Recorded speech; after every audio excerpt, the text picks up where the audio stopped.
The case began on April 20th of 2000. My squad and myself were up in the homicide office when we got called from the Dundalk precinct. They had indicated that they had a homicide. We found Heidi's body lying on the floor in the living room. We later found out that she had been strangled and had her throat slit. Detectives examined the crime scene and found two motives for murder. Over top of the body where Heidi was on the floor was a number 1 written on the wall in lipstick. Detectives also questioned Heidi's boyfriend of 2 years, Stephen Cook. Cook told police he had dropped Heidi off at the home the couple rented in Dundalk, and when he returned, he found her body and called 911. Investigators found a third motive that pointed directly to Cook. We found it a bit odd when we learned that there were policies in the amount of $700,000 on Heidi and $900,000 on Stephen Cook. It just seemed to be excessive, considering they really didn't have any relationship other than boyfriend and girlfriend. Cook told police after he dropped Heidi off at home, he went to a nearby shopping center, tried cashing a check at the Mars supermarket, used the ATM, and got his hair cut. He then took Heidi's car for an oil change and went to Home Depot. Cook's alibi checked out. Mr. Cook provided all the receipts and all of the locations he was prior to finding Heidi's body. Very cooperative at that point. When we confronted him with some of the issues and how odd some of these things were, that he had all the receipts and was able to recite all the places he was and the times he was there, we felt it was odd. He got agitated with us, basically asking if we were accusing him of killing her. Heidi's parents, Walter and Donna Burnett-Zakowski, had their suspicions about Heidi's boyfriend, remembering trouble between the couple in the months before her murder. Cook stopped cooperating a few months into the investigation. DNA recovered from Heidi's fingernails didn't match Cook or anyone in a criminal database. Detectives say 3 weeks before her murder, Heidi told friends about a man who posed as someone wanting to start a neighborhood watch. She wouldn't let him in, but he scared her. And at one point, he stuck his left arm in the door to pet the dog. And she noticed a tattoo that he had on his left forearm. So she was telling her friends at work about this tattoo and how this guy scared her, and she had seen him hanging around the neighborhood a couple times, just lurking out front. Police had few leads until 2011, when Sergeant Meyer returned to Homicide and retested Heidi's fingernails. Thanks to advances in DNA technology, they found a match.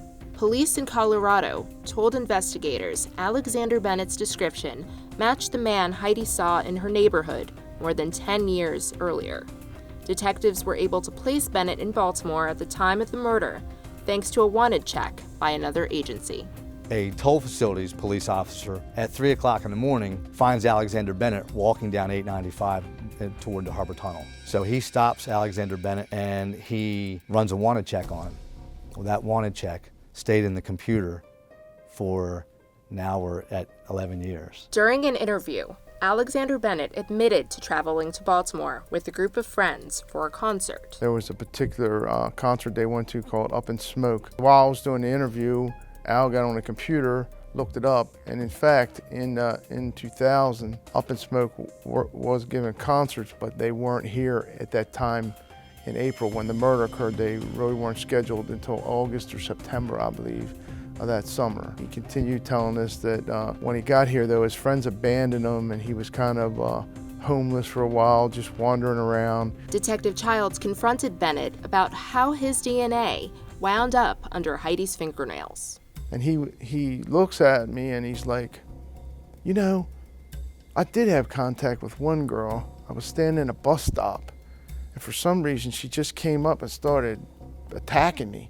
And she was like clawing at my neck and screaming all these things about she's seen me in the neighborhood and she's scared of me and why are you here? And you know, I was trying to fight back and I think I hurt her, I'm not sure. Detective Childs then asked Bennett to pick out the woman from a lineup. And out of all the pictures of all the different girls, he picked her out. In addition to identifying Heidi in the photo lineup, Alexander Bennett showed Detective Childs a tattoo on his left arm, just like the one Heidi described to coworkers. However, it wasn't enough to charge him. For an alibi, Bennett pointed detectives to a friend of his, Grant Lewis. When investigators spoke with Lewis, he put together vague details about Bennett's time in Baltimore. He indicates to us that upon Alex's return, he was telling him a story. They had gotten some beer and went down by the river and were down there talking.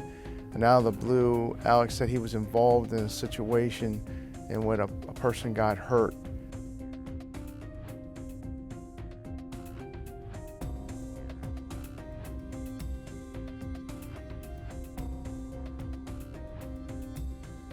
The statement from Grant Lewis and other evidence were what Meyer and Childs needed for a warrant to extradite Alexander Bennett back to Maryland. Prosecutors planned to use Grant Lewis as a witness at trial, which came 2 years later in 2014. The day of trial, there was a twist. Alexander Bennett agreed to plead guilty and told investigators all about the murder-for-hire plot. They were going to put this thing online about being contract murderers, but they hid it in an ad that they were cleaners, like they were cleaning service. Cook, who was looking for somebody to kill somebody, it was just out fishing. So I don't know what terms he threw out on the internet to try to grab that, but at some point, whatever Cook was looking for grabbed Grant Lewis's ad.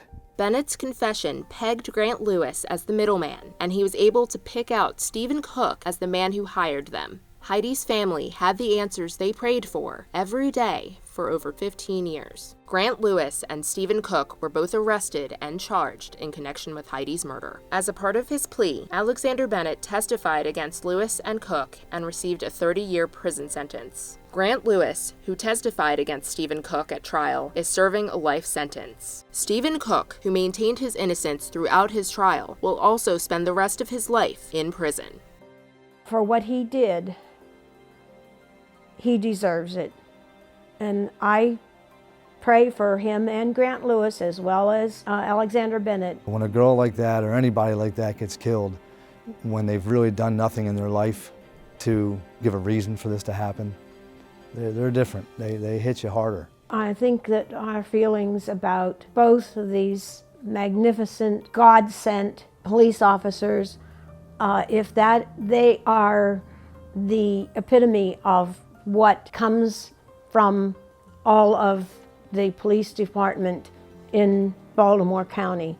They were totally professional, very patient, diligent, determined. Words cannot express our extreme gratitude, eternal gratitude for what they did to bring this case to a closure. It still doesn't bring Heidi back, but maybe she can rest in peace now.